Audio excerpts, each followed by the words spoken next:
Ketiga nama calon wakil pimpinan DPRD Kota Sukabumi yang diusulkan pada rapat pleno tersebut yakni Yunus Suhandi Suhud Jayakusuma dan Ferry Sri Astiana. Rapat pleno yang dipimpin pengurus DPRD Partai Golkar Provinsi Jawa Barat, Pinera Wijaya memutuskan ketiganya akan memimpin wakil pimpinan partai berlambang pohon beringin di DPRD Kota Sukabumi 2024-2029. Menurut Sekretaris DPD Partai Golkar Kota Sukabumi, Hasen Chandra mengatakan, DPD Partai Golkar Kota Sukabumi menjalankan perintah DPD Partai Golkar Jawa Barat sebagai tindak lanjut dari DPP harus mengusulkan 3 nama wakil pimpinan DPRD.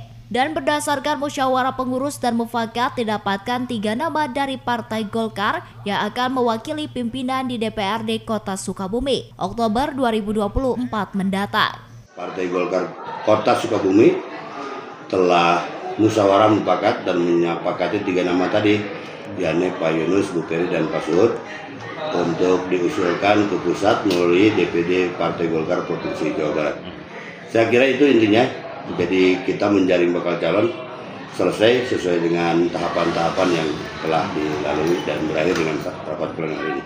Sementara itu, menurut pengurus DPD Partai Golkar Provinsi Jawa Barat, Pinera Wijaya mengatakan, selain sudah sesuai aturan dan tata tertib, ketiganya sudah sah diusulkan menjadi wakil pimpinan di DPRD Kota Sukabumi. 3 orang yang diusulkan menjadi pimpinan di DPRD Kota Sukabumi dan sesuai tatib peraturan organisasi sudah sah 3 orang yang akan diusulkan ke DPP.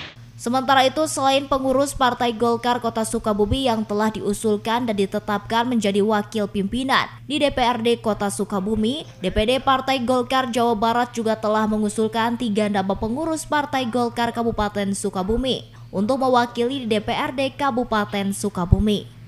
Dari Kota Sukabumi, Muhammad Ujang Heriaman, Tim Liputan MGS TV melaporkan.